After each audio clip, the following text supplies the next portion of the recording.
તારીખ 26/6/2025ના રોજ બપોરના 4 વાગ્યાના અરસામાં સરદાર ગામ પાસે ભૂપતગઢ ચોકડી પાસે એક મોમાઈ ટાયર્સ નામની દુકાન છે.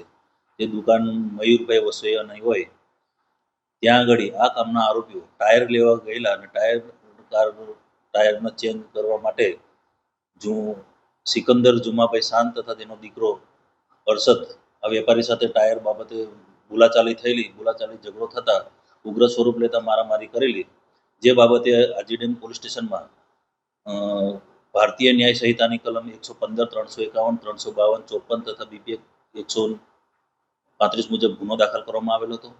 ગુનો દાખલ કર્યા બાદ આરોપી ભાગી ગયેલો હતો. આરોપીને શોધવા પકડવા માટે આજીડેમ પોલીસ સ્ટેશનમાંથી ટીમ બનાવવામાં આવેલી હતી અને ગઈકાલ રોજ આ કામના 2 આરોપી છે, જે બંને વાટકોટના રહેવાસી છે, સિકંદર જુમા ખાન અને અરશદ સિકંદર શાન, આ બંનેની ધરપકડ કરવામાં આવેલી છે.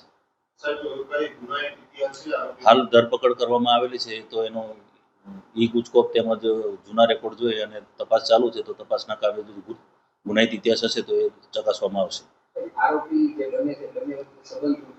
બંને આરોપી બાપ દીકરા છે. હવે હાલ જાણવા મળેલ નથી, પણ તપાસમાં જે ખુલે